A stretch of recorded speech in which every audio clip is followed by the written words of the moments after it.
Pemirsa, rentetan kekejaman tentara Israel seolah tak pandang bulu. Bertahun-tahun warga Palestina jadi korban kekejian Israel yang menyerang dengan tembakan langsung hingga pesawat tanpa awak.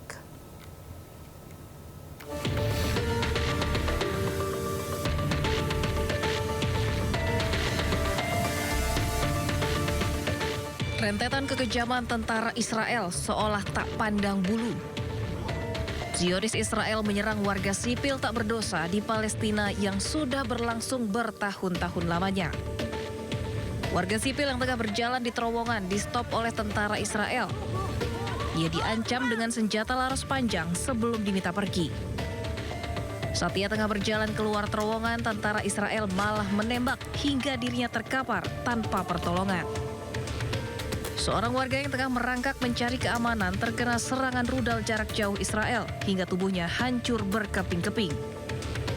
Peluru dari pesawat tak berawak Israel juga menargetkan seorang warga yang tengah berjalan kaki tanpa ancaman, tanpa sebab. 4 orang warga Palestina yang tengah berjalan di jalan yang lapang tewas seketika setelah peluru Israel menghantam mereka hingga yang tersisa hanya tubuh yang kehilangan nyawa. Seorang warga yang tengah berjalan dan menggendong bayinya di Gaza, Palestina, ditembak tepat di kepala. Tindakan keji yang dilakukan Zionis Israel membuat tubuh wanita tersebut langsung ambruk bersama bayi yang digendongnya. Rentetan serangan terhadap warga sipil Palestina makin menjadi-jadi.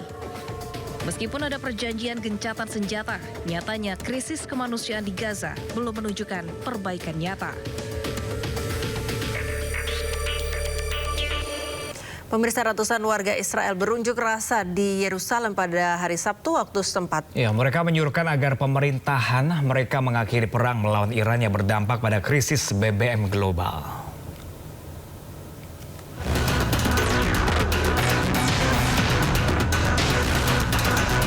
Ratusan pengunjuk rasa berkumpul, menabuh genderang dan membawa spanduk bertuliskan dana untuk publik, bukan untuk koalisi. Selain itu, mereka juga menuntut agar pemerintah hentikan perang. Aksi unjuk rasa ini terjadi di Yerusalem Sabtu malam waktu setempat. Aksi protes ini terjadi di tengah meningkatnya konflik regional setelah Amerika Serikat dan Israel melancarkan operasi militer gabungan terhadap Iran pada 28 Februari. Maybe it's difficult, you know, all those organizations, terror organizations that we are fighting against, they are terror organizations, and it's not an easy solution. We came to protest against the war, but not only against the war. We don't feel that the government presents us. We want peace. We want to build our country again. Because it's a crime. It's an aggression. It is a war against civilians. And also because it's a war that we cannot win. Serangan-serangan Israel direspon Teheran dengan serangan balasan terhadap aset Israel dan Amerika Serikat di kawasan tersebut.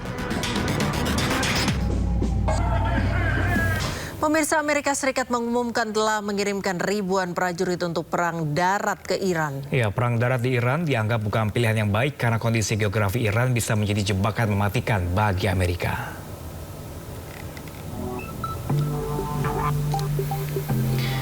Perang darat di Iran bisa sangat mematikan. Luas Iran lebih besar dari Irak, Suriah, dan Afghanistan. Bahkan lebih luas jika ketiganya digabungkan. Luas Iran 3,5 kali luas Irak.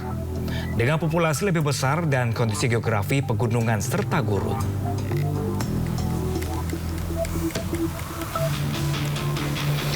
Iran dipagari pegunungan. Di sisi barat pegunungan Zagros membentang sepanjang 1.500 km. Sementara di sisi utara dipagari pegunungan Alborz. Di sisi timur terdapat gunung gurun yang luas dengan suhu ekstrim, yakni Das-e Kafir serta Das-e Lut. Di tengah juga tersebar banyaknya dataran tinggi.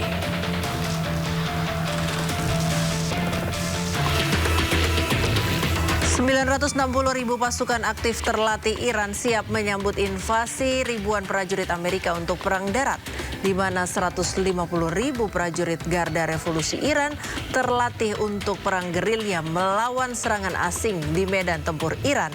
Sekitar 15.000 hingga 30.000 di antara Garda Revolusi Iran merupakan pasukan elit Quds yang bertanggung jawab atas operasi di luar negeri.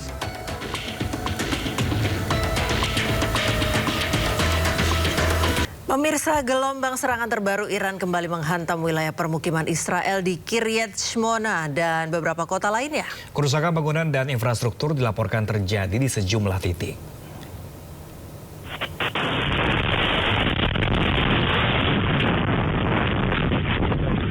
Detik-detik serangan Iran di Kiryat Shmona terekam kamera pengawas.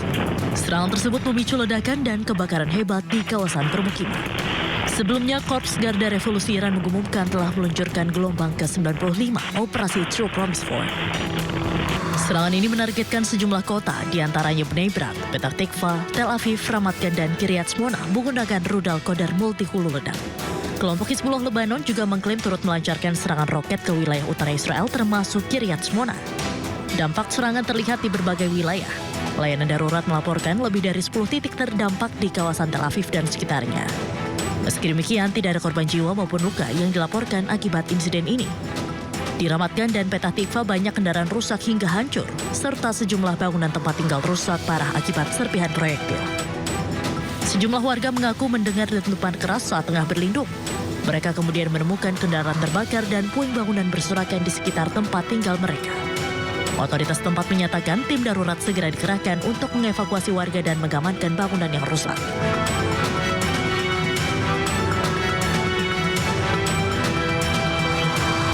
Serangan rudal Iran menghantam bangunan di Haifa, wilayah yang pendudukan Israel menyebabkan 10 orang terluka. Petugas pemadam Zionis Israel berjibaku memadamkan api dari sebuah bangunan yang hancur akibat serangan udara Iran di Haifa. Akibat serangan rudal seberat 450 kg ini, 10 orang terluka dan dilarikan ke rumah sakit. Diduga masih ada 3 orang yang terjebak di dalam bangunan yang hancur.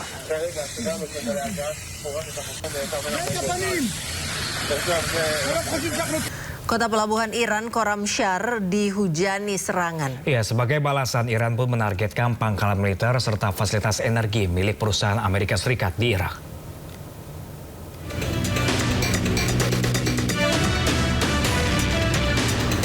Rekaman yang diambil dari Abu Al-Khasib Irak memperlihatkan kepulan asap yang membumbung tinggi di perbatasan menyusul laporan serangan terhadap kota pelabuhan Khorramshahr di Iran Jumat malam.